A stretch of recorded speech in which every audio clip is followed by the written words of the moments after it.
정관용의 지금 이 사람.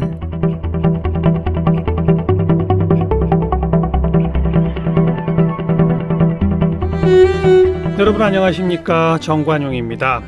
우리 헌법에는 모든 국민이 근로의 권리를 갖는다는 이 노동권이 명시가 되어 있습니다. 그리고 노동자들은 일한 만큼 대가를 받을 권리, 그리고 쉴 권리도 있죠. 그런데 현실에서는 이런 노동 인권들이 제대로 지켜지지 않는 곳이 생각보다 많죠. 부당하게 해고당하고 임금이 밀려도 받지 못하는 경우도 있고 또 각종 수당 떼어먹는 사업주도 있고요. 그런데 약자인 노동자들은 법을 몰라서 또 문제제기했다가 불이익을 당할까봐 저 가슴앓이만 하는 경우가 허다합니다. 정관용의 지금 이 사람 인권기획 시리즈 우리 사회 인권을 말하다, 오늘은 이 노동인권에 대해서 생각해 보겠습니다. 공인노무사 김경희 씨 만나보죠.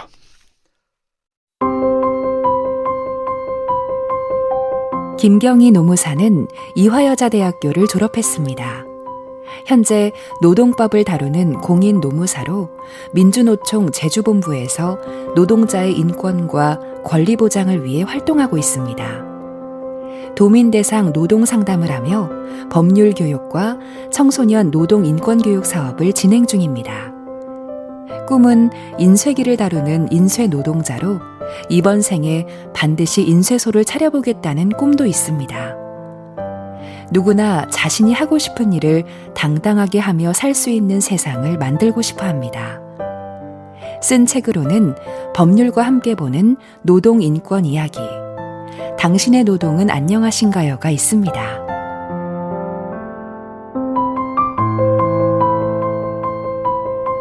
김경희 씨 어서 오십시오. 예, 안녕하십니까? 네, 방금 프로필 소개 그 문구를 보니까 꿈이 인쇄기를 다루는 인쇄 노동자예요? 아, 예, 그런 꿈을 꾼 적이 있습니다. 왜요? 언제부터? 제가 이제 뭐 학교 다니면서 학생회 활동을 했었어요. 예. 근데 좀 이제 제한된 시간과 이런 상황에서 그 인쇄물을 통해서 이제 학생들과 이제 소통을 하게 되면은 그런 제한적인 시간과 공간을 뛰어넘어서 좀 우리가 알리고자 하는 내용을 알릴 수 있고 같이 예. 소통할 수 있고 예. 뭐 이런 점이 되게 좋다라고 생각을 해서 예. 뭐 그런 것을 운영하는 인쇄소에서 일을 하면 어떨 건가라는 고민을 잠깐 이제 해본 적이 있습니다. 여러 장을 한꺼번에 복사하는 이런 것도 좀 멋있었던 것 같고요. 예. 네. 그래요. 네. 근데 어쩌다가 공인노무사가 되셨어요? 그래서 뭐 인쇄소에 대한 꿈은 뭐 그렇게 있었는데, 그래서 졸업하고 나서는 좀 그냥 뭔가 생산을 하는 노동자가 되고 싶었습니다. 그래서 좀 이제 일을 했었고, 근데 일을 하면서 뭐 굉장히 부당한 일도 많이 발생을 하고 뭐 이런 상황들이 있는데. 그럼 그 생산직 노동자로 근무하셨던 거예요? 그렇죠. 그래서 뭐 TV도 만들어봤고 뭐 이제 핸드폰 중계기도 만들어봤고 뭐 이렇게 했었는데. 뭐 야간 노동도 하고 하는데 좀 많이 현실적으로 부딪히는 부분들이 좀 많이 있었습니다. 그래서 일단 좀 법을 알아야겠다. 그리고 그런 좀 힘든 현실을 바꾸는 데에 내가 좀 뭐 조금이나마 좀 도움이 되고 싶다라는 생각에서 뭐 노무사를 한번 해보자라는 생각을 했었죠. 노동자로 일하며 본인이 직접 겪은 일들이 이건 법을 통해 뭔가 개선하고 극복해야 한다. 예. 그래서 내가 공부해서 다른 노동자들에게 이제 그런 것들을 가르쳐주고 싶다, 이거로군요. 그렇죠. 일을 하면서도 이제 노동법에 대해서 정확히 알고 있거나 이러지는 않았기 때문에 뭔가 부당한 것 같기는 한데 좀 어떤 게 부당한 건지 좀 잘 알고 싶었고 그게 이제 좀 도움이 되면 좋겠다는 생각을 했던 것 같습니다. 그렇군요. 자, 이제 본격적으로 우리 법에서 노동권은 뭐예요? 한마디로 말하면? 법에서 이야기하는 노동권이라고 하면은 뭐 저는 어쨌든 인간으로서 일을 하면서 생활할 권리라고 생각을 합니다. 뭐 법에서는 뭐 근로의 권리나 뭐 노동 3권 뭐 이렇게 이제 표현이 돼 있기는 한데 뭐 생각해 보면 그래요. 그냥 인간답게 살 권리, 뭐 최소한의 그런 생존을 위한 임금을 받을 권리, 그리고 좀 일을 하면서 억울한 일을 당하지 않을 권리, 뭐 이런 것들을 다 통틀어서 법에서 명시하고 있는 노동권이라는 게 아닐까. 그래서 네. 결국은 사람에 대한 인권에 대한 문제와 직결돼 있다고 생각을 하고요. 그래서 이게 뭐 헌법에는 여러 가지 기본권으로 표현이 되어 있고 또 실제로 이제 그것들이 뭐 다양한 법률로서 보장이 되고 있는 뭐 이런 그렇죠. 체계인 거죠. 근로와 노동, 근로자와 노동자 그 어떤 표현 차이가 있는 겁니까, 그게?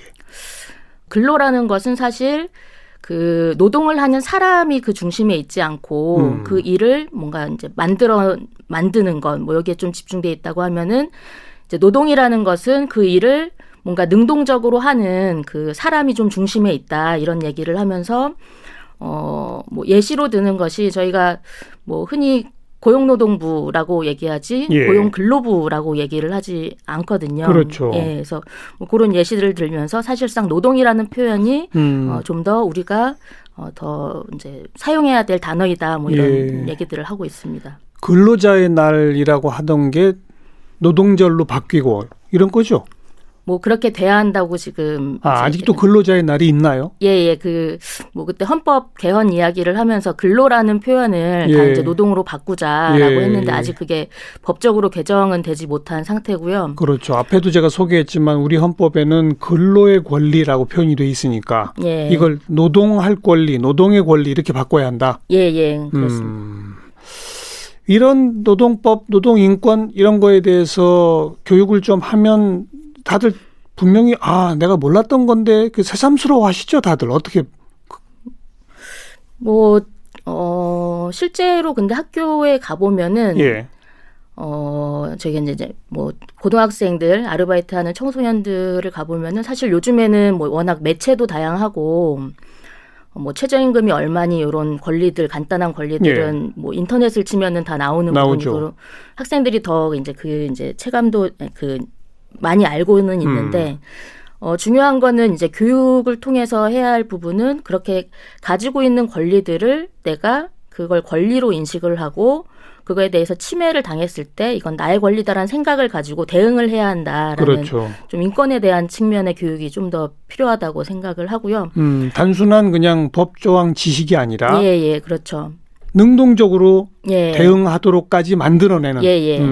그래서 저희가 그렇게 이제 하게 되면 저희가 청소년들의 노동인권 교육에 좀 많이 집중을 하는 이유는 이 청소년의 경우에는 이제 정말 태어나서 처음으로 노동을 해보는 경험인데 만약에 거기에서 부당한 일을 당했다거나 뭔가 이제 좀 억울한 일을 당했다거나 했을 때 그것을 그냥 뭐 참고 지나간다거나 뭐 이제 뭐 일하다 보면 뭐 그냥 발생할 수도 있는 일이다 이렇게 하고 지나가게 되면은 그 이후에 또 그런 비슷한 일을 당했을 때 타성해졌죠. 계속 좀 더 부당한 것을 또 감내해야 되고 이런 것들이 좀 심해질 수 있는 부분이라서 청소년 노동인권 교육이 중요하다고 하는데 실제로 교육을 하고 이제 이야기를 하다 보면은 좀 이제 그 본인이 당한 일에 대해서 본인의 부당함에 대해서 내가 좀 움직여 봐야 되겠구나. 그래서 어떻게 하면 될까요?라고 이제 물어보는 경우들이 많이 있습니다. 그래서 그런 경우들에 이제 좀 많이 보람을 느끼기도 하고 그래서 교육이 참 필요하구나 이렇게 생각을 좀 하고 있습니다. 중요한 점이네요. 교육의 핵심은 단순 지식이 아니라 능동적 자세로 자기를 변화시키는 것까지. 아무래도 노동권 침해의 유형들 가운데서 제일 많은 거는 임금체불이나 뭐 이런 거 아니에요? 부당해고 임금체불이 많죠. 임금체불이 제일 많죠. 어떤 게 부당해고고 어떤 게 적법한 해고인 겁니까? 일단 뭐 해고라는 부분에 있어서 우리 법에서는 이제 정당한 이유 없이 해고할 수 없다라고 되어 있고요. 이제 정당한 이유가 없는 경우에 그리고 이제 정해져 있는 절차를 거치지 않은 경우에 그걸 부당해고라고 하는데 이 정당한 사유에 대해서는 이제 이제 노동이라는 것이 사람과 인격과 떨어뜨려서 얘기할 수 없는 거지 않습니까? 그리고 여러 가지 노동의 과정에서 사람과의 관계 그리고 뭐 여러 가지 뭐 제도적인 관계들도 있고 해서 그 사례들은 굉장히 많이 있습니다. 그런 그런 다양한 사례들에서 과연 정당한 사유는 무엇이고 정당하지 않은 사유는 무엇인가에 대해서 이제 항상 좀 다툼이 있는 있죠. 거고요. 예. 그래서 뭐 일상적으로는 정당한 사유라고 하면은 어쨌든 사회 통념상 사람들이 생각했을 때 뭐 정당한 사유가 있으면은 뭐 이제 그걸 기준으로 삼고 있는데 그 사례들이 워낙 다양하기 때문에 그거는 뭐 사례에 따라서 판단할 수밖에 없는 부분이 있습니다. 네. 그러니까 요즘 코로나 때문에 뭐 손님이 뚝 줄었다. 뭐 일감이 줄었다. 그러니 당신 해고해야 되겠다. 예. 이건 정당한 거예요? 안 정당한 거예요? 그래서 사실 그 경영의 악화를 이유로 한 해고는 이제 정당한 사유에 해당하지 않는다라고 보는 것이 이제 통설입니다. 왜냐하면은 경영에 대한 부분에 있어서 책임을 이제 사업주가 일정 정도 가지고 있는 부분이 있고, 그래서 뭐 지금 코로나 이후에 여러 가지 사례들 중에 발생하는 것이 그런 이제 휴업이나 이런 걸 통해 가지고 이제 해고까지는 아니더라도 고용을 이제 일시적으로 중단하는 그런 경우에는 이제 사업주에게 휴업 수당을 지급해야 되는 이런 의무들도 있고요. 그렇습니다. 하지만 아니 그동안 장사가 잘 되다가 코로나로 장사가 안 돼요. 적자를 보고 있어요. 근데도 계속 고용을 유지하고 월급을 준다? 비현실적이잖아요.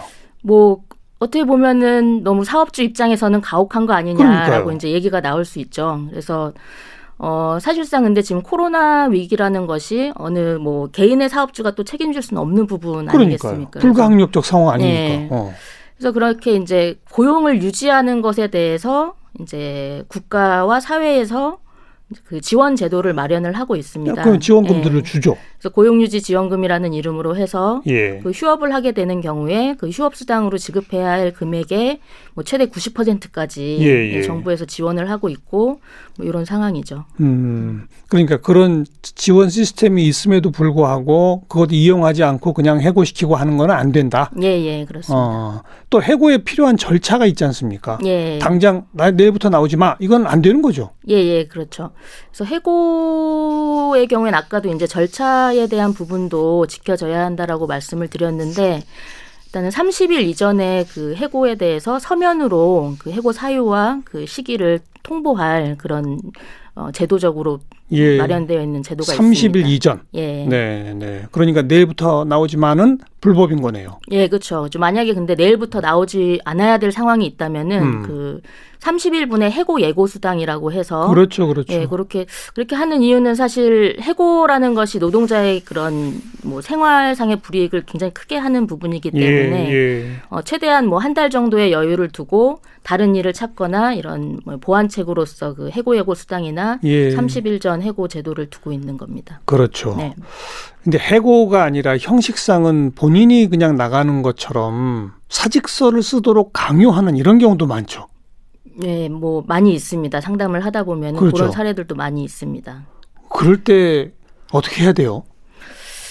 그래서 이제 뭐 사직서를 써라. 이제 그 사직서를 쓰라고 해서 쓰고 난 다음에 상담을 저희한테 하는 경우가 있고, 이제 쓰기 전에 쓰라고 하는데 어떡하냐 상담을 하는 경우가 있는데, 만약에 이제 쓰지 않은 상태이고 본인도 사직할 생각이 없다라고 하면은 저희는 이제 절대 쓰지 마셔야 한다라고 이제 말씀을 드리고요. 왜냐하면은 이 사직서라는 것 자체가 이제 일종의 근로계약을 해제하겠다라는 당사자 간의 합의 문서나 마찬가지이기 때문에 이제 뭐 권고사직이나 이런 것들이 들어왔을 때요. 그래서 사직서는 작성하지 않는데, 만약에 이제 이런 상황들을 모르고 이미 사직서를 작성한 이후에 이제 상담을 했다라고 하면은 그 기간이 짧다라고 하면 이제 사업주에게 그 사직서는 나의 본래 의사가 아니기 때문에 이제 취소한다라는 의사 표현을 좀 더 정확히 하고 뭐 이렇게 이후에 대응을 할 걸로 저희가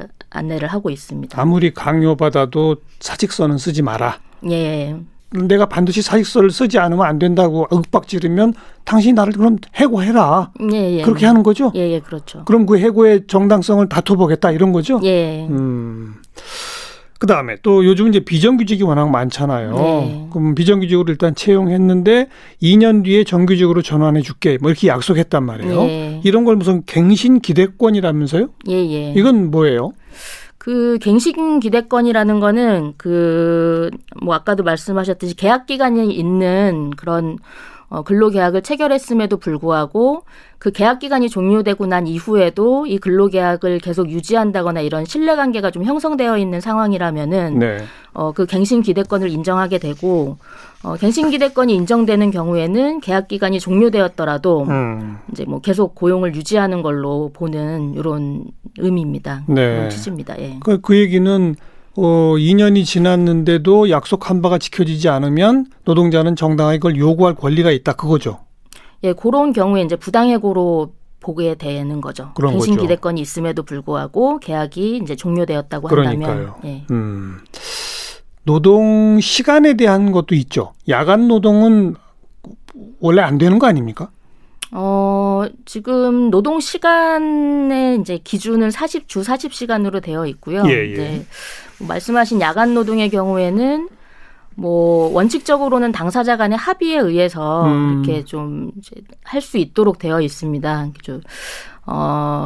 왜냐하면은 그 야간 노동의 경우에는 그 노동자의 신체에 굉장히 좀 악영향을 그렇죠. 끼치는 요소 중에 하나이고 실제로 그게 이제 뭐 2급 발암 물질로 이제 뭐 되어 있는 부분들도 있고 야간 노동이 1급 발암 물질, 2급 2급 발암 물질.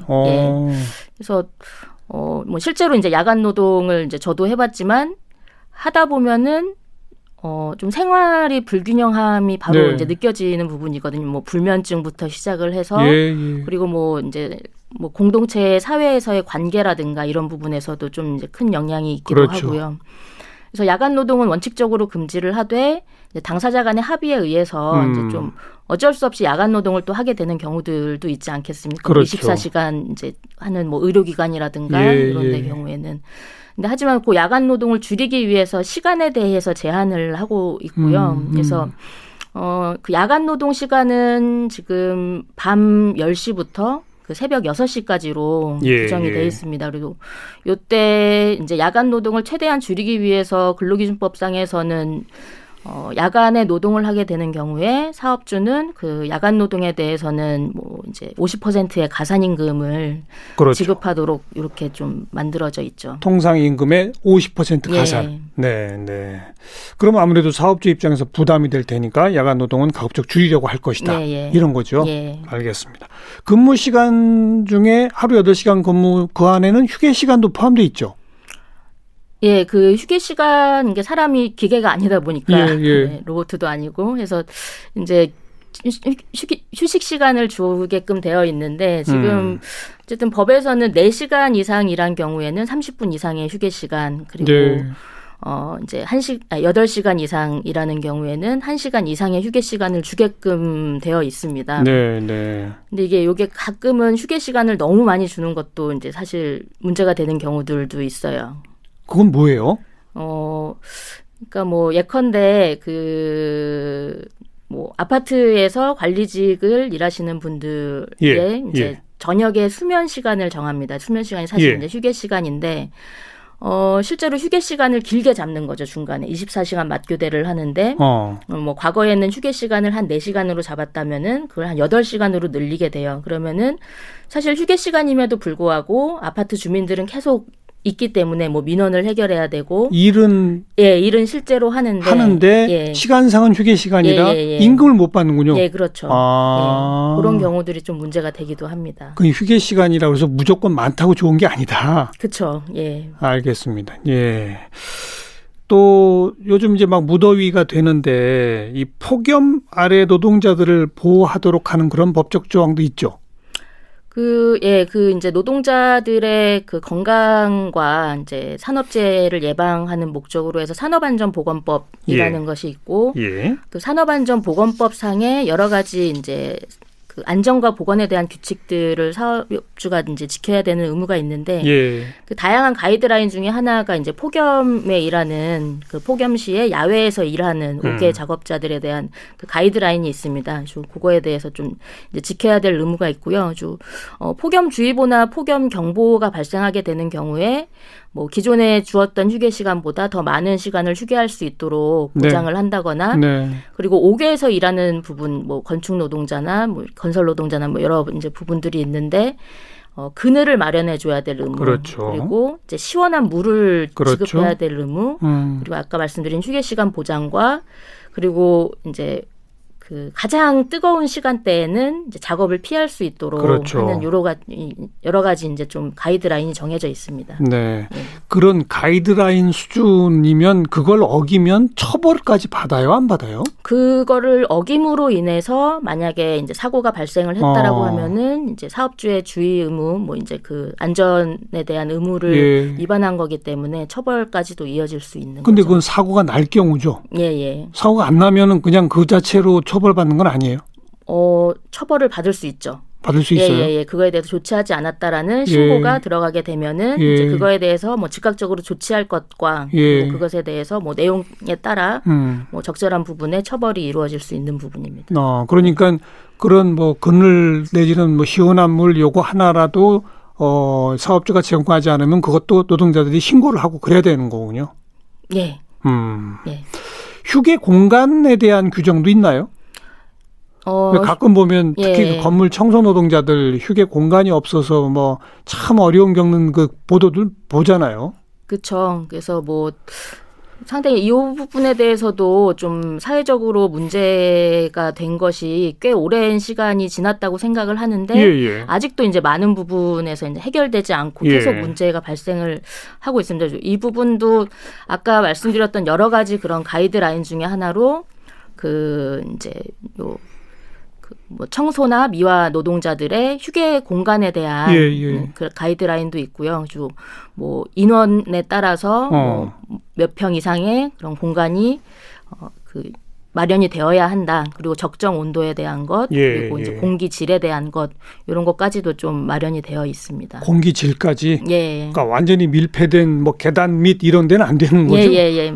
그래서 저희 지역에서도 얼마 전에 이제 그런 것들이 좀 문제가 돼서 굉장히 좀 먼지가 많은 곳에서 이제 그 휴게 공간이 마련되다 보니까 실제로 그 휴게 공간에서 쉴 수가 없는 거죠. 그 안에 들어가면 더 이제 뭐 나쁜 환경이 되니까. 그래서 그거에 대해서 이제 개선을 요구해서 좀 이제 뭐 이제 장기적으로는 제대로 된 휴게 공간을 마련하고 단기적으로는 이제 공기청정기나 이제 환기 시설을 두는 걸로 이렇게 좀 하는 경우들도 있었습니다. 네.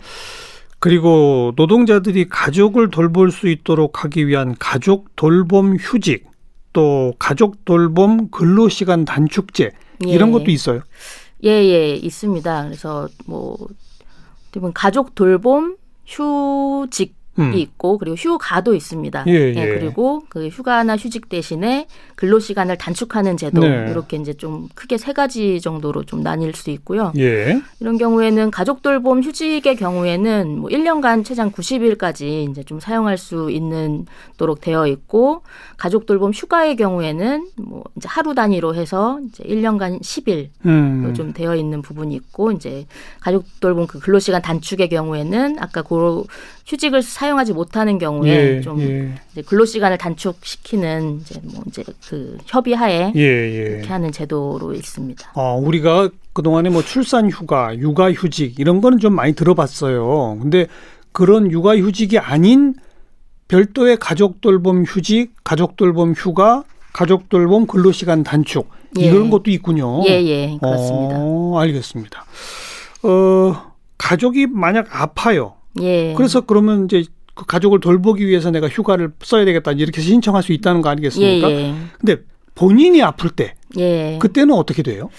그래서 뭐 저도 이제 그 부분에 대해서 이제 뭐 그러니까 가족은 돌봐도 나를 돌볼 수 없는 지금 휴가 제도이다라고 하고 지금 이제 병가라는 게 있긴 있잖아요. 근데 병가라는 것이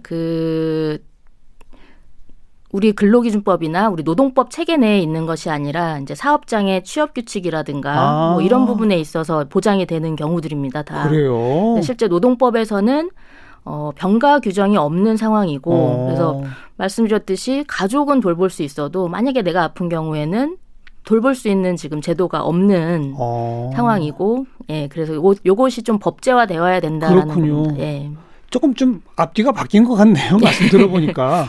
병가가 먼저이죠. 네. 근데 그게 법적 근거가 지금 현재 없는 상태다. 알겠습니다. 아까 이제 제일 많은 유형이 임금체불이라는 말씀을 했는데 그 임금체불에 대해서는 어떻게 대응하는 게 가장 현명한 겁니까? 저희가 이제 많은 상담들이 임금체불 유형으로 들어오는데 일단은 좀 임금체불이 만약에 내가 이제 임금체불을 당했다라고 했을 때는 좀 빠르게 대응을 하는 게 일단은 필요할 것 같습니다. 예. 그래서 보면은 저희한테 상담이 오면은 이미 임금체불된 지 몇 달이 지난 상태라던가 근데 왜 그렇게 하냐면은 일단 사업주와의 그런 관계나 뭐 이런 것이 있기 때문에 너무 어려우니 뭐 다음 달에 지급을 하마 뭐 이렇게 하면은 이제 한 달, 두 달 계속 그게 기다려보는 거죠. 넘어갑니다. 예. 근데 실제로 임금체불을 이제 발생을 하게 되면은 이제 노동부나 이런 데에 뭐 임금체불 이제 신고를 해서 이제 처리가 되게 되는데 그러면 또 그만큼 시간이 지연되는 부분이 있고 그래서 그런 것들을 좀 미연에 방지하기 위해서라도 좀 빠른 대응이 필요하다라고 생각이 좀 됩니다. 그러니까 빠르게 대응해야 한다. 예. 어디에 어떻게 대응해야 합니까? 일단 임금이 체불된 경우에는 이제 임금은 이제 한 달 이하의 기간을 두고 이제 그 시기에 바로 지급을 하게 되어 있는데 그 시기에 전액이 지불되지 않는다거나 예. 아니면 그 시기가 지났다거나 예. 하게 되면은 바로 임금체불에 해당이 됩니다. 예, 그러면은 이제 뭐 그 소속되어 있는 해당 가까운 지방노동관서 예. 예, 거기에서 임금체불 신고 진정이나 예. 뭐 고소 이런 방식으로 이제 하시면은 거기에서 이제 조사가 진행되고 임금체불 사실이 발견이 되면은 이제 노동부에서 사업주에게 임금체불에 대한 해소를 할 것을 이제 행정명령을 한다거나 예. 이런 방식으로 해서 좀 해결이 될 수 있습니다. 예. 소속 해당 지방 노동청 이런 곳을 찾아가야 된다 이 말씀이로군요. 네. 오늘 이게 뭐 다양한 노동권, 노동 인권에 대해서 쭉 같이 좀 공부를 해봤는데 사실 이런 거는 고등학교 교과 과정에 넣어야 되지 않아요? 예, 맞습니다. 체계적으로 네. 예, 저희 뭐 특강 형식으로 해서 한두 예. 번 가서 할 것이 아니라 예. 체계적인 교육이 사실 초등학교 때부터 필요하다라고 예. 좀 생각을 하고 있습니다. 우리 사회 교과목에 이런 내용이 조금은 들어가 있죠? 아주 조금은 들어가 있습니다. 아주 조금이죠? 예. 노동권에 오늘 방송에 다룬 내용 이 정도도 안 되는 거죠, 그게? 예, 이 정도도 아니고 아주 조금. 예. 알겠습니다. 네. 교과과정 개편 운동 동시에 좀 펼쳐야 되겠네요. 예. 네. 자, 인권 기획 시리즈 오늘은 노동 인권에 대해서 같이 생각해 봤습니다. 김경희 공인노무사 함께 만났어요. 고맙습니다. 네, 감사합니다.